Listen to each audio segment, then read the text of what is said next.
What's up, everybody? Listen, today is my first official start of my podcast. It's called Resolution Podcast, and I'm excited to do this. I've been looking at this for a while now, and I will tell you from a perspective of really want to give my thoughts because it's so hard when I'm actually doing treatment with people to kind of tell you guys what's going on. There's a lot of stuff behind the scene. There's a lot of stuff I talk to the patients about that I don't really portray out there in the camera. So this is something I can kind of tell you guys some behind the scenes, my thoughts about different conditions, different injuries, how to treat them, what's going on with the chiropractic profession, what's going on with the medical profession, what is happening, and how different professions are sort of inner fighting behind the scenes, and the pharmaceutical companies are getting into it and stuff like that. So with that said, I'm going to take this first time and actually talk about my start as a chiropractor. How did I get started? How did I even find a chiropractor? How did I get into the profession? So it all started back in the day. My mom got in a bad. Well, actually, we all got in a same car accident, and my mom was injured. Everybody was sort of injured, and somebody told us, "Oh, we should go see a chiropractor." We're like, "Okay." This was me. I think I was in 10th grade, something like that. 9th grade, 10th grade.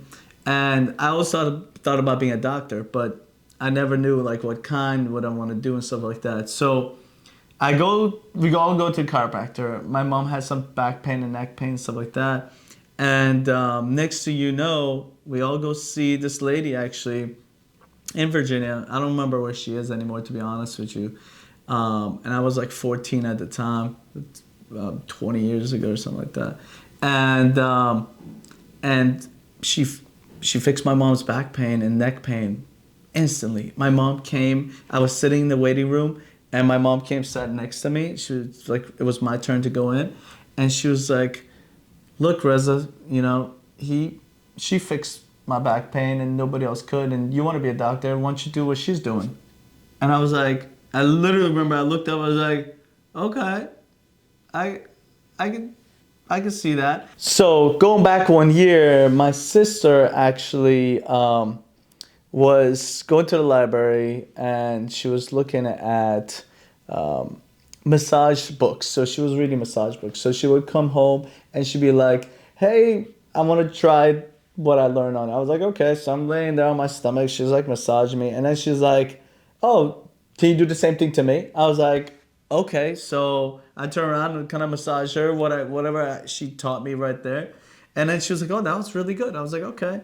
So we circle back to like one of my, like a family party we had at my house. So one day at the house party, it was just a family party we had.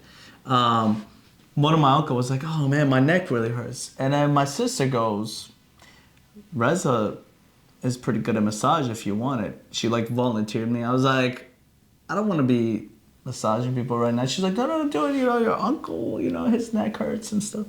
I said, "Okay." So I massaged his neck, and he was like, "Oh, that felt really good." And then next thing you know, he pulled out $20 and he just handed it to me.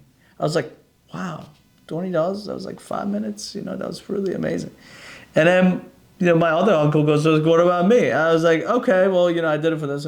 So I massaged my other uncle, and he gives me another $20. And so next thing you know, I made $40, and then somebody else was like this and that. My aunt, now I'm making $60 every family party, and I'm like, "Wow, this is great." So I became, with my hands, I was sort of good at what I was doing, like as far as like massaging. People were enjoying it for what I knew. And this is again, I was like 14, 15, I don't know. And so long story short, they were like, or long story longer, they were like, I was always sort of at house party. I got my name known for like, give me a good massage. And so then forward to that moment when we first went to a chiropractor, my mom turned to me and was like, "Reza, you're good with your hands. Why don't you be a chiropractor?" I was like, that really triggered with me. So then I started thinking about it. I looked into it. It was really good. So I was like, okay, well, that's something. So since high school, I've been trying to be a chiropractor, actually. And I came to graduation. I graduated high school. I went to college. I went to college at the Virginia Military Institute. It's a military college. It's a senior military college in Virginia. The toughest military college in the country. I don't want to brag about it, but it did happen. And so VMI is, so I went there. First year I'm in biology class. So I decided to be, going to medical field. So I'm studying biology. Next thing you know, my dad passes away, and this was like I was like the second semester of my college, and we go to, so I'm sort of kind of going along, and summer school hits, and I'm doing research, and then my sister one day calls me. It's like, Reza, if you don't get into chiropractic school, what are you gonna do?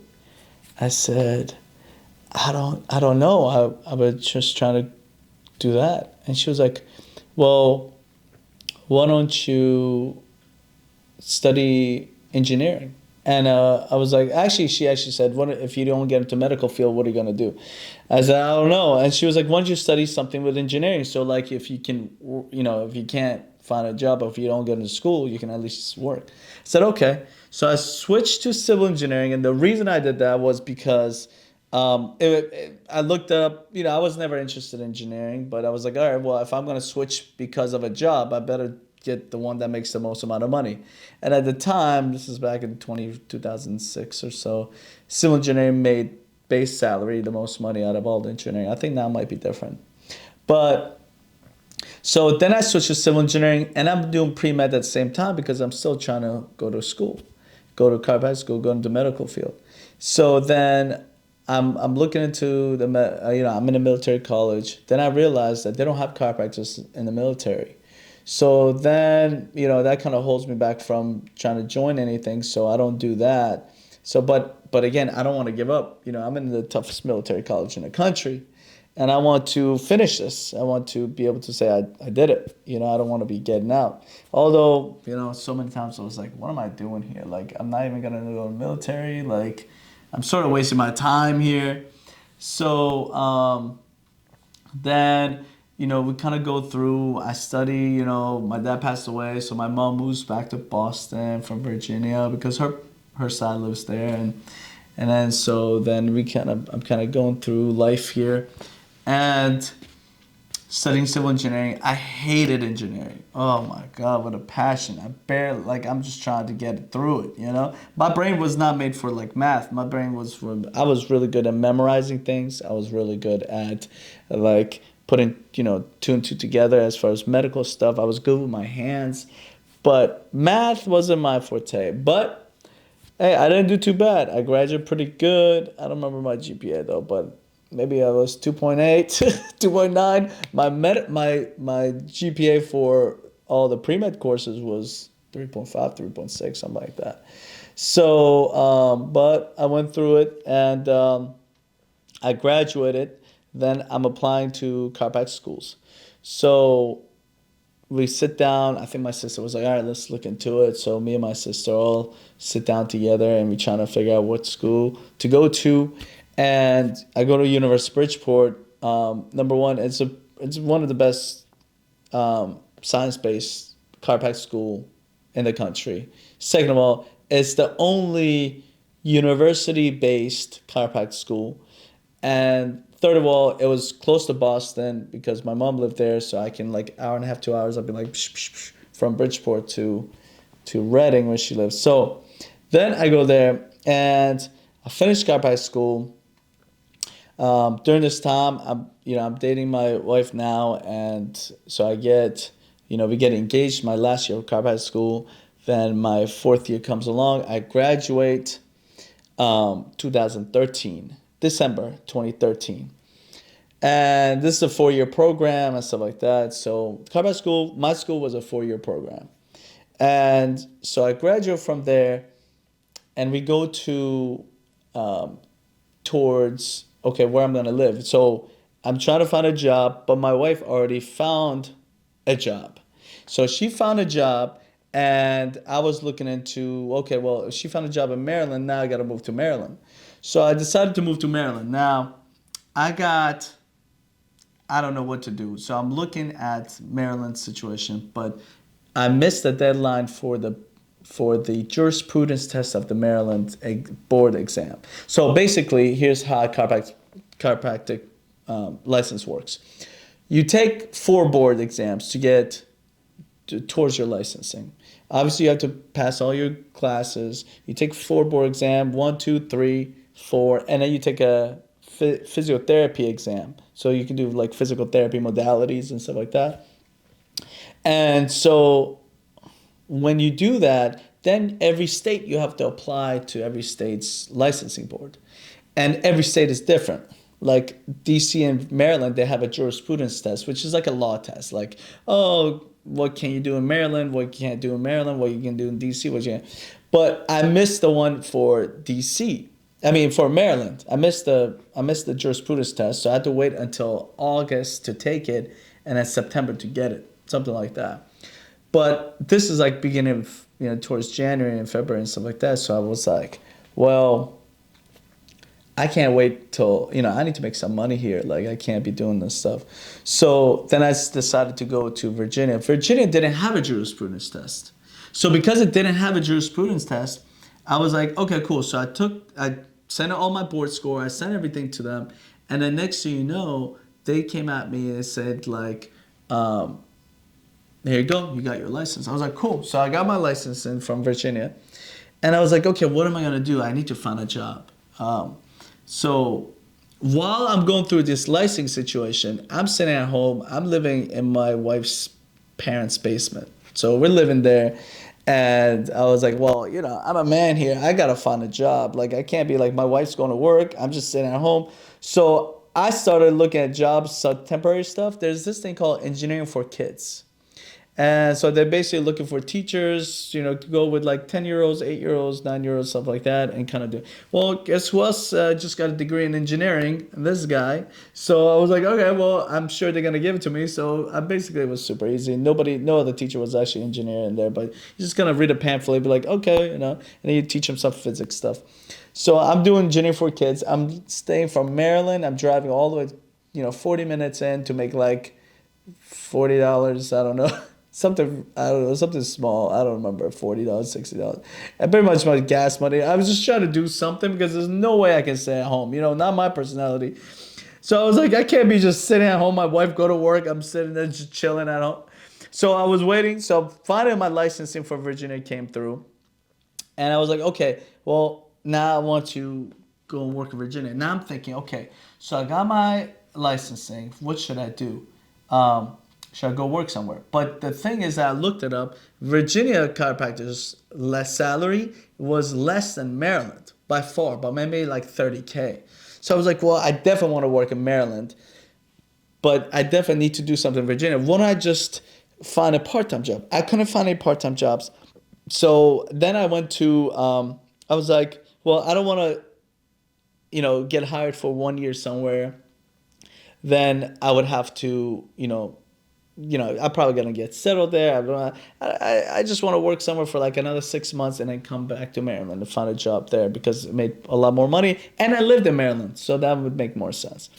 So I was like, okay, but maybe I can start my own thing. I'm like, all right, so I'm looking for I'm looking for chiropractors, Iranian chiropractors. Like I'm Iranian myself, so I thought, oh, my people got me.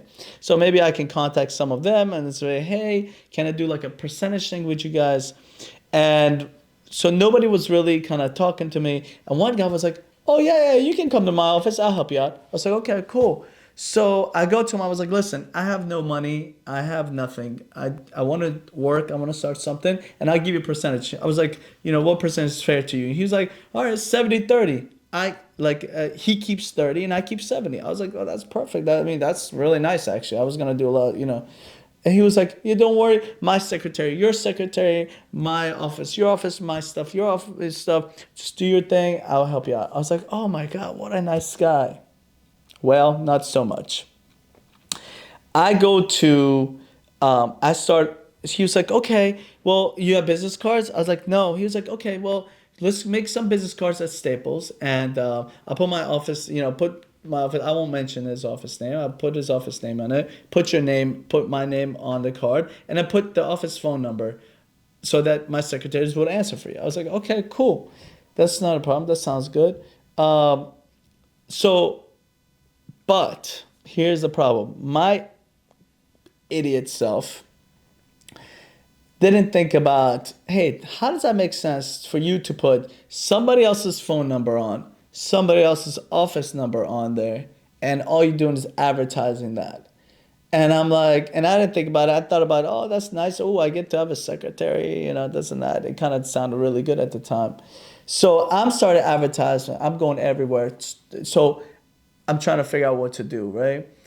Um, so I called somebody I knew, one of my old professors. I was like, hey, listen, what do I do here? They were like, okay, well, how much money you have? I said, I got $700. That's all I had. I had $700 in my pocket. And so they say, okay, take $50, go to Vistaprint and print out some business cards. I was like, okay, cool. So I'm business, and then he's like, oh, you're gonna go to every single store. So then I'm going to every single store, every single, like, you name it, restaurant, stuff like that. But the first part I did, I went into, before I tell you this, here's what I'm gonna tell you. Um, okay, I went to, first place I was gonna go into, I went to this whole big town center kind of thing, okay? Shopping center. The first place was like an Asian like nail salon. I stand at the door, I'm about to go in, and my heart just kind of pumps. I was like, oh, I can't go in. So I pick up my phone immediately and I act like I'm on the phone. So I'm standing by their door and I'm acting like I'm talking, and I'm to myself like, okay, you need to go in. Now my heart started to pump, and this is getting real, right? This is getting real. I'm about to go inside. This is getting really, and let me put this down. This is getting real, and I got super scared. And I was like, okay, I'm gonna do this. I'm gonna have to go to this thing. Coming down, I'm starting to talk to myself. I say, Reza, you gotta go in. I'm like, the outside, I was like, what are you gonna say? There's all these people gonna just stare at you. What are you gonna say? I was like, okay, just go and say what you are. I was like, okay. So I walk in there and say, hey, I'm a chiropractor. Everybody just staring at me. I was like, all the women there, like the people that are working there, the people are getting nails done. I'm like, okay, well, here's my card. Okay, thanks, bye. And I run out of there so fast. I got so scared. And so I was like, okay, I gotta figure this out. So I go to the next place. It wasn't as intimidating. There wasn't too many eyes looking at me. And then I go to a mattress places, so I'm basically going over there, introducing myself. Hey, I'm a chiropractor. I'm new to the area. Hey, what's up? So, and I'm starting to get some traction. I'm starting people asking some questions and stuff like that. Then I go to this medical doctor office. He happened to, I also graduated from VMI, my college. And so we hit it off. And I was like, yeah, this and this and that. He's like, okay, don't worry, Reza, I got you. Good guy. His name is Dr. Gardner Alexander. He's a super nice guy. And so I was like, okay. So like a month passes by, I'm getting nobody. Nothing. I'm making zero money. And I'm like, what is going on? So I called back Dr. Gardner. I said, Dr. Gardner, hey, man, you say you're going to send me a couple people. What's going on, my man? And he's like, I've been sending you people. I was like, I haven't seen a single soul. He's like, okay, let me call one of them. He called one of them up, called me back and said, yeah, he came and he said he saw you. And I was like, what? And I said, okay, there must be a miscommunication. I was like, okay, I'll call you back. So I pick up the phone call. I pick up the call and I call the office where I'm working at. I say working because I haven't seen a single soul.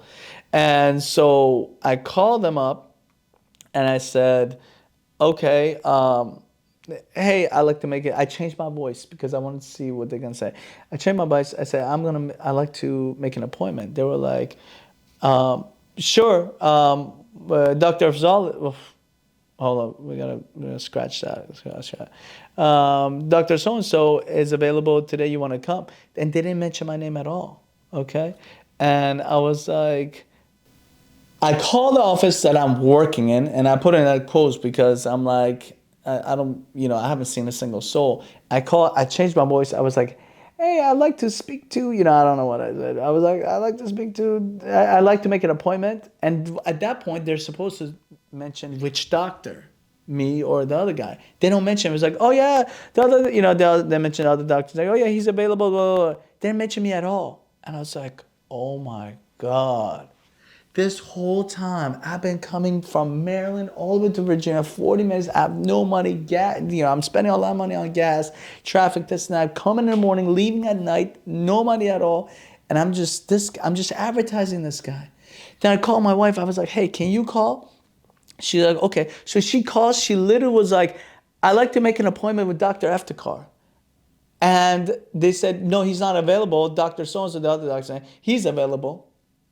I was like, oh my God. I remember that day, my throat fell down into my gut. And I was like, yo, I just lost everything I worked for past month and a half. And that was one of the most devastating times I remember, like, as far as from a business aspect. So I get myself together. The next day, I go to the doctor and I said, listen, man, I don't think your secretaries are mentioning me when people are calling. And he got up, stood up in front of me, pounding on his desk. You think I am stealing patients from you? I was like, no, I said maybe they're doing a fantastic job. You don't know what you're doing. Nobody's calling here asking for you. And I know people have, because I was one of them and asked for me, and my wife asked for me. And I was like, and this is not going to work out. So I leave. I just wanted to think about it. The next day I come back. I say, I can't do this. I give him the keys. I said, thanks. And I just leave. And I remember a month and a half, I spent money on cards, this and that. I pretty much just advertised this guy for free. And that was devastating. And I remember I was like, what am I going to do? So what am I going to do? I can't just give up. I still have a few more months. What am I going to do? Go back and stay in the basement? So I decide to go on Craigslist. And I find a room in Springfield, Virginia. And this room was for $200 a month. But I was sharing it with this tax guy. And the tax guy was like one big room, and he was on one side, I was on this side. But he was actually engineering in the morning, so he would just come at night after I leave to do like tax work. And so internet was included, this and that. There's no waiting room, no nothing. So it was just a room. And all I had was my chiropractic table that my mom bought. And that's it. Myself and some tools from school that I bought when I was in school. And that's it, like little scraping tools. And that's all I had. And so I say, okay, so I go to the guy. I'm like, okay, I'd like to get this back. He's like, okay, $200. I said, all right. So I had $700. Well, at that point, I had $650 in my pocket because I put $50 towards cards that I had to throw away because it was the other guy's address and phone number. I had $650. I had 3 months worth of rent, which 2, 4, 6, and I have $50 left over to make business cards. I was like, all right. So I go make new business cards. I change my office name. I get official name Metropolitan Headache and Spines, and I put it on the card. I put my own personal cell phone number as the office phone, which I still, it's no longer my cell phone number, but I still use it to this day. And so I use that, and I start hitting the road. I'm going every single store, every single thing. Now I'm vicious. I'm like, I gotta make this. I'm not gonna let this take me down. I will make through this. I'm gonna succeed. There's no way this is gonna take me down. And so I go to all these places. My first big break was at Staples. I go to Staples, and I'm big on ergonomics. If anybody hasn't been to my office, I talk about everybody's, okay, where's your computer? Where's this? Where's your desk? Where's that? How you're sitting in front of a computer. So I go to Staples. I see that they have a lot of ergonomic desks and chairs and stuff like that for sale. So I go to the manager and I say, hey, I'm a chiropractor, this and this. I'm big on ergonomics. I will help you sell your product, so your desk and chairs, as long as you let me advertise myself. I will help you sell that. They were like, the lady was like, okay. So I said, all right. So I said, when should I come? She was like, all right, just come, tomorrow. I was like, okay. So I show up tomorrow. Then I asked, like, when is a high volume time? No, nothing. And I show up and I start standing there. And like a few people come in and out. And I'm going to end it with this. Kind of leave you guys a little bit of cliffhanger. I'm going to end it with this. So few people come in and out. I was like, okay, nobody's really coming down to buy, desk and chairs. I'm standing next to the desk. Okay. Now I'm starting to get desperate. And an hour rolls by. I'm starting to get desperate. I'm like, man, I came here. Nobody's coming to buy a desk and chair. Everybody looking pens and papers or computers and stuff. So I'm starting walking around and an hour and a half rolls by. I'm like, okay, this is getting crazy. I just wasted my time here. 2 hours roll by. Now I'm starting to talk to myself. Now I'm starting to talk about, Reza, what are you doing? Like, you're a doctor. Back then I was like, I just graduated. You're a doctor now. You just at a Staples selling desk and chairs? You're just selling desk and chairs? Like, what are you doing? And so it's just getting worse. 2.5 hours roll by. 3 hours roll by. I'm like, okay, I want to talk to the next person I see. And so this guy walks by. And I was so desperate. I was like, I got to talk to somebody. I cannot just walk out of this Staples talking to nobody. So I give him my card. I said, hey, I'm a chiropractor. And he said, oh, okay. He grabbed the card. He was like, oh, okay. He was like, he looked at it. He was like, oh, that's cool. You're a chiropractor, huh? I'm going to go to see one tomorrow. I said, no, you're going to come see me tomorrow. And I don't know what got to me, because as soon as I said that, I was like, whoa, how did I just say that to somebody? I felt so embarrassed. He's just like looked at me and was like, oh, okay. And if you want to know what he said, stay tuned for my next podcast. Subscribe to my channel. And this is a really good story because this was one of my biggest breaks.